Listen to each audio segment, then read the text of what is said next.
मुहम्मदिन व अला आलिहि व सहबिहि व बारिक वसल्लिम। अस्सलाम वालेकुम व रहमतुल्लाहि व बरकातुहू। मैं दिल से मशकूर हूँ जनाब प्रिंसिपल साहब का और इनके अजीम सितारों का, इन्होंने मुझे आपके साथ मुखातिब होने का मौका दिया। मेरी दुआ है अल्लाह की ज़ात पाक इनके इस कारवां में और कामयाबी अता फरमाए। वासिफ़ अली वासिफ़ साहब फरमाते हैं, इंसान की ज़िंदगी में कोई शख्स बेईमानी नहीं आता। इंसान की ज़िंदगी में कोई शख्स बेईमानी नहीं आता। Are you ready? यस या नो? यस या नो? आज का जो हमारा टॉपिक है, आज का जो हमारा मौजू है, ये बात, ये टॉपिक, ये ख्याल हर इंसान के पास नहीं होता। ये बात, ये ख्याल, ये टॉपिक हर इंसान के दिल में पैदा नहीं होता। रिसर्च ये बताती है दुनिया के 99% लोग, दुनिया के 99% लोग अपनी लाइफ इस मौजू, इस टॉपिक, इस ख्याल के बगैर गुजार जाते हैं। सिर्फ 1% लोग ऐसे होते हैं जिनके पास ये बात, ये क्वेश्चन, ये टॉपिक, ये मौजू होता है। कमाल देखिएगा, यही दुनिया में तरक्की करते हैं, यही लोग दुनिया में कामयाब होते हैं। वो कमाल देखिएगा, दुनिया के 99% लोग इनके काम करते रह जाते हैं। अगर वो बात, अगर वो क्वेश्चन आपके पास है तो फिर दुनिया के 99% लोग आपके क्या करते रह जाएंगे? काम। आपके क्या करते रह जाएंगे? आपके क्या करते रह जाएंगे? वो आपके नौकर बन जाएंगे। वो आपके वो टॉपिक क्या है, वो बात क्या है जिसके लिए मैं आज आपकी खिदमत में हाजिर हुआ हूँ? वो टॉपिक है what is the purpose of life. ये मेरे लिए सआदत की बात है कि इस बाबरकत महफिल में सर ने मुझे शामिल होने की सआदत अता फरमाई। वो टॉपिक क्या है जिसके लिए मैं आज यहाँ पे हाजिर हुआ हूँ? What is the purpose of life. 3 stories मैंने आपको सुनानी है, आपने देखना है आपकी लाइफ की स्टोरी में आती है। पहली स्टोरी, आज से 3 से 4 साल पहले मुझे एक लड़का मिलता है, फर्स्ट ईयर का। कहता सर मैंने आपसे पढ़ना है। मैंने उससे कहा आपकी लाइफ का मकसद क्या है, आपकी लाइफ का गोल क्या है? यकीन कीजिएगा माफ़ी के साथ कहता सर पता नहीं। फर्स्ट ईयर का स्टूडेंट, उसके पास लाइफ का कोई गोल, लाइफ का कोई मकसद नहीं है।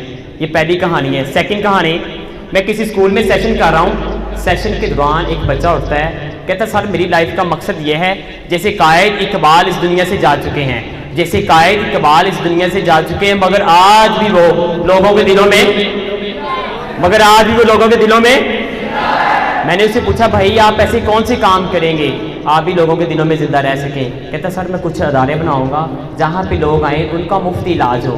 मैं कुछ अदारे बनाऊंगा जहाँ पे लोग आए उनको मुफ्त नहीं मिले। ये सेकंड कहानी है। इसके साथ छोटी सी कहानी और, मैंने किसी स्कूल में सेशन किया है, एक 1 क्लास का बच्चा उठता है, कहता सर मेरी लाइफ का भी एक मकसद है। मैंने उससे पूछा बेटा आपकी लाइफ का मकसद क्या है? कहता सर मैं फौजी बनना चाहता हूँ और कश्मीर को आज़ाद करना चाहता हूँ। मैं फौजी बनना चाहता हूँ और ये 2 कहानियां बेटा मैंने आपको सुनाई है। आपने देखे आपकी लाइफ किस कहानी में आती है, पहली में या दूसरी में? बेटा किसमें आती है? बेटा किसमें आती है? दुनिया की रिकॉर्डेड हिस्ट्री में 3 सवाल सबसे अहम सवाल है। मैं कौन हूं, मैं किस लिए पैदा हुआ हूं, वो कौन सा काम है जिसको करके मैंने इस दुनिया से जाना है। वो काम, वो पर्पस, वो एम ना आपने तलाश करना है कि इस दुनिया में मेरा आने का क्या मकसद है। अगर वो आप पर्पस तलाश कर लेते हैं फिर दुनिया के 99% लोग आपके क्या करते रह जाएंगे? वो आपके क्या बन जाएंगे? मुख्तार मकसूद साहब फरमाते हैं वो कौमें, वो लोग यतीम होते हैं जिनका अपने हीरोज के साथ कोई ताल्लुक नहीं होता। सिर्फ एक शख्सियत, सिर्फ एक रोल मॉडल जिन्होंने अपनी लाइफ का पर्पस डिफाइन किया, जिनको वो पूरा कर गए। सुल्तान सलाहुद्दीन यूबी रहमतुल्लाह अलैह अपनी बस्ती में पहुंचते हैं, देखते हैं मुसलमानों की जो लाशें हैं वो मीनारों के हिसाब से लगी हुई हैं। आपने कहा इस बेदर्दी के साथ मेरे मुसलमान बहन भाइयों को कत्ल किया गया है। आपने दूसरी तरफ देखा बैतुल मुक़द्दस पे भी कब्जा हो चुका था। आपने कहा इस बेदर्दी के साथ मेरे मुसलमान बहन भाइयों को कत्ल किया गया है। आपने अपने दिल में एक पर्पस बनाया। आपने कहा जब तक मैं अपने मुसलमान बहन भाइयों का बदला ना ले लूँ मैं मुस्कुराऊंगा नहीं, मैं मुस्कुराऊंगा, मैं चारपाई पे नहीं लेटूंगा, मैं चारपाई पे।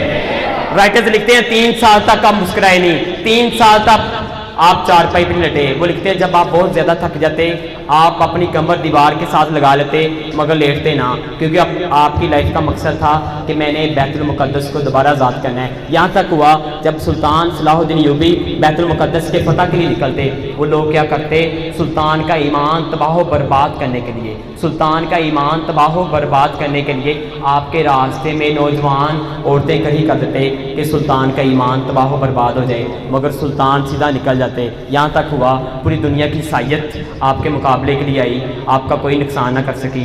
आप निकले हैं, छोटी सी फौज आपके साथ है, आपने जाकर बैतुल मुक़द्दस को फतह कर लिया। 90 साल के बाद आपने जाकर बैतुल मुक़द्दस को 90 साल के बाद आपने बैतुल मुक़द्दस को फतह कर लिया। वासिफ़ अली वासिफ़ साहब फरमाते हैं जो तेरा ख्याल है, जो तेरा ख्याल है वही तेरा हाल है, जो तेरा ख्याल है। अगर हम अपने ख्याल को तलाश कर लें, फ्यूचर हमारा हमारे सामने। एक रिसर्च थॉट्स बिकम थिंग्स, जो इंसान सोचता है वो होता है, जो इंसान सोचता है। यहाँ पे 6 क्लास के बच्चे कौन है, जरा हाथ खड़ा कीजिएगा। 6 क्लास के बच्चे कौन है? Thank you. आप अंदाजा करें, मैं इसी क्लास में था, मैंने एक दिन थैंक यू, मैंने एक दिन अपना मुहासबा किया कि मैं कितना लायक हूँ। मैंने लिखने की कोशिश की, सिर्फ अपना नाम लिख पाया या अपने वालिद साहब का नाम लिख पाया। अब मैंने वो स्कूल छोड़ा है, नए स्कूल में एंटर हुआ हूँ। एक लिस्ट लगी हुई है कि फ़लाँ स्टूडेंट ने इतने नंबर हासिल किए हैं, फ़लाँ स्टूडेंट ने इतने नंबर हासिल किए हैं। मैंने कहा मेरा नाम भी यहाँ पे आएगा। यकीन कीजिएगा, सर्दियों की रातें हैं, मैं रात को 3-3 बजे उठता हूँ, पूरी रात जागता हूँ। थॉट्स बिकम थिंग्स, मेरा नाम वहाँ पे होता है। जो इंसान सोचता है वो होता है। यकीन कीजिएगा, एक मूवी मैं रिकमेंड करता हूँ, वो मूवी देखिएगा, द सीक्रेट। वो मूवी देखने के बाद मैंने एक पर्सनल डायरी ली, अपनी पिक्चर ड्रा की है, सामने आप लोगों की तस्वीर बना दी है, हाथ में मैंने माइक पकड़ा है। सर यकीन कीजिएगा मुझे नहीं समझ लगी अल्लाह की ज़ात पाक ने वो कैसे रास्ते, कैसे रिसोर्स बनाए, कैसे वो ज़राए बनाए। आज वो तस्वीर हकीकत हो रही है।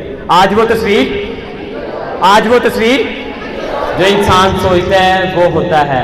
अगर आपके पास लाइफ का कोई मकसद है, अगर आपके पास लाइफ का कोई पर्पज़ है, यकीन कीजिएगा आप लाजमी वहाँ तक पहुँचेंगे। हाँ, अगर वो मकसद इनके लिए है, इंसानियत के लिए है, सबसे बढ़कर इस्लाम के लिए है, वो सबसे बढ़कर मदीने वाले के लिए है, यकीन कीजिएगा आप लाजमी वहाँ तक पहुँचेंगे। एक जंग हो रही है, जंग में एक सीन ऐसा आ गया, साहबा ने आपस में डिस्कस किया कि अगर हम ये दीवार पार कर लें हम ये जंग जीत जाएंगे। अब उनके पास दीवार पार करने के लिए कोई रिसोर्स नहीं है, अब उनके पास भी दीवार पार करने के लिए कोई रिसोर्स।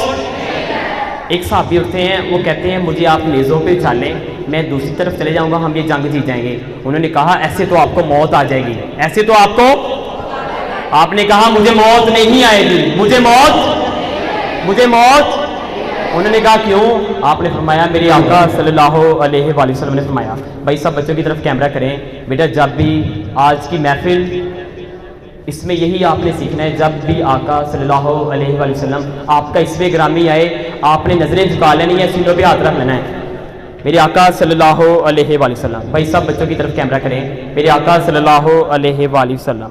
आपने फरमाया आप फलां मुल्क के गवर्नर बनेंगे, इतने अमीर होंगे, उसके बाद आपको मौत आएगी। आपको नेज़ों पे छाला जाता है, आप दूसरी तरफ चले जाते हैं, दुबले पतले से हैं, ये अखबार आप पे हमला करते हैं, आप ये जंग जीत जाते हैं, बीच से निकलते हैं। लास्ट 2 मिनट, एक ख्वाब, एक दुआ उस मालिक से आज हमने मांगनी है कि आज से 10 से 15 साल बाद हमारा फ्यूचर, हमारा मुस्तकबिल क्या होगा। Are you ready?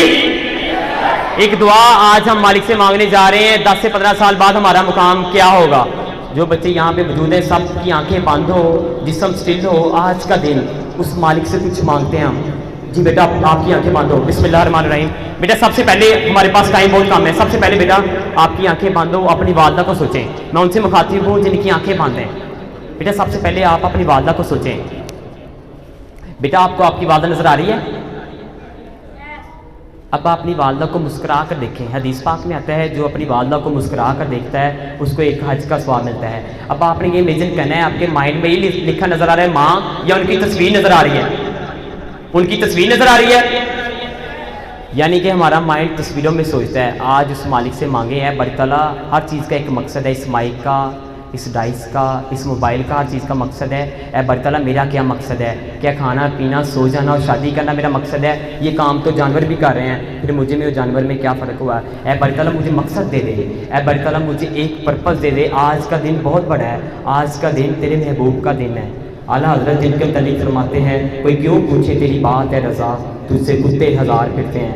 ऐ बारी ताला उनका सदका मुझे एक पर्पज़ दे दे। शेख सादी शराजी फरमाते हैं, जब मैं मालिक से मांगता हूँ अपनी औकात के मुताबिक मांगता हूँ, जब मेरा मालिक मुझे देता है अपनी शान के मुताबिक देता है। ऐ बारी ताला मुझे वो पर्पज़, मुझे वो मकसद दे दे।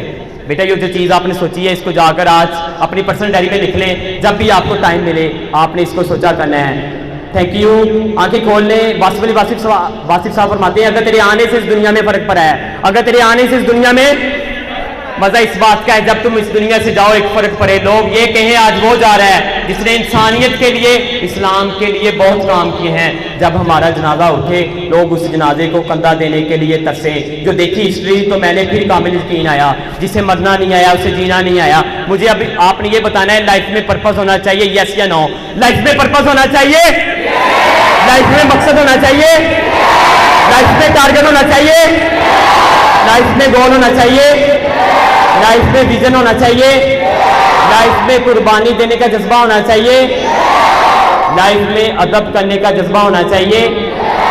अपना मकसद पूरा किए बगैर हमने इस दुनिया से, अपना टारगेट पूरा किए बगैर हमने इस दुनिया से, आपके बड़ों ने, आपके वालिदैन ने आपसे बहुत उम्मीदें लगाई हैं कि ये बड़े आदमी बनेंगे, हमारा सहारा बनेंगे। आपने उन उम्मीदों को टूटने, आपने उन उम्मीदों को टूटने, टाइम बहुत कम था। यही सेशन मेरा यूट्यूब पे अपलोड है साकिब मुजफ्फर अली के नाम पे।